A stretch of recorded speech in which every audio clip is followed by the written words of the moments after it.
Refleksi topik 5. Pendekatan, strategi, metode, dan teknik pembelajaran yang diterapkan sebagai scaffolding pada ZPD. Perkenalkan, nama saya, Eva Fitriani, PPG Prajabatan 2022. Bimbingan dan konseling. Pokok bahasan. 1. Latar belakang. 2. Memahami scaffolding pada ZPD. 3. Keterlibatan topik dengan mata kuliah lain. 4. Upaya menyelesaikan topik. 5. Hambatan dalam mempelajari topik. 6. Kesimpulan.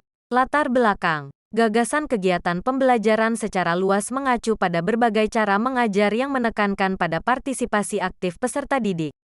Hal ini didasarkan pada gagasan bahwa pengetahuan bukanlah sesuatu yang diterapkan yang diwariskan dari guru kepada peserta didik, tetapi sesuatu yang diciptakan oleh guru dan peserta didik secara bersama-sama.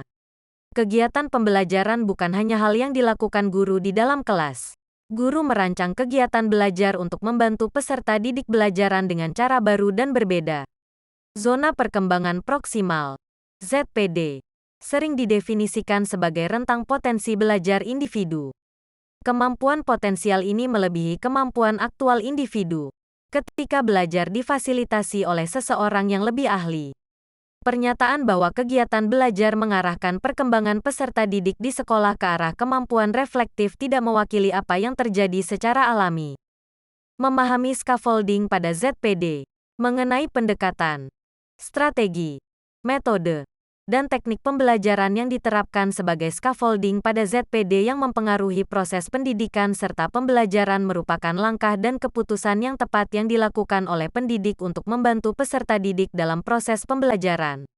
Dengan adanya pendekatan, strategi, metode, dan teknik pembelajaran yang diterapkan sebagai scaffolding dapat meningkatkan keterampilan dan kemampuan peserta didik dalam pembelajaran sehingga peserta didik dapat mengaktualisasikan keterampilan dan pengetahuannya untuk lingkungan sekitar. Keterlibatan topik dengan mata kuliah lain. Mata kuliah perspektif sosiokultural memiliki kesinambungan dengan mata kuliah lain dan kehidupan sehari-hari. Contoh, dengan mata kuliah, prinsip pengajaran dan asesmen, di mana pemberian pembelajaran harus sesuai dengan tingkat capaian dan karakteristik peserta didik, dan asesmen yang berperan penting dalam proses pencapaian ZPD. Filosofi pendidikan, yang berpedoman dengan sistem pendidikan Ki Hajar Dewantara yang membebaskan anak untuk mengekspresikan diri dengan berpedoman pada nilai Pancasila atau profil pelajar Pancasila. Upaya menyelesaikan topik. Hal penting yang saya pelajari dari proses demonstrasi kontekstual yang saya lakukan bersama kelompok yaitu kami berdiskusi dan bertukar pendapat bersama rekan kelompok saya tentang ZPD dan tentang pendekatan, strategi, metode, dan teknik pembelajaran yang diterapkan dalam scaffolding pada ZPD. Saya mencoba memahami bagaimana pendekatan, strategi, metode, dan teknik pembelajaran yang diterapkan sebagai scaffolding pada ZPD mempengaruhi pendidikan dan pembelajaran. Yang ingin saya pelajari lebih lanjut yaitu penerapan pendekatan, strategi, metode, dan teknik pembelajaran yang diterapkan sebagai scaffolding pada ZPD yang sesuai dan dapat membantu peserta didik secara maksimal dalam pembelajaran di kelas.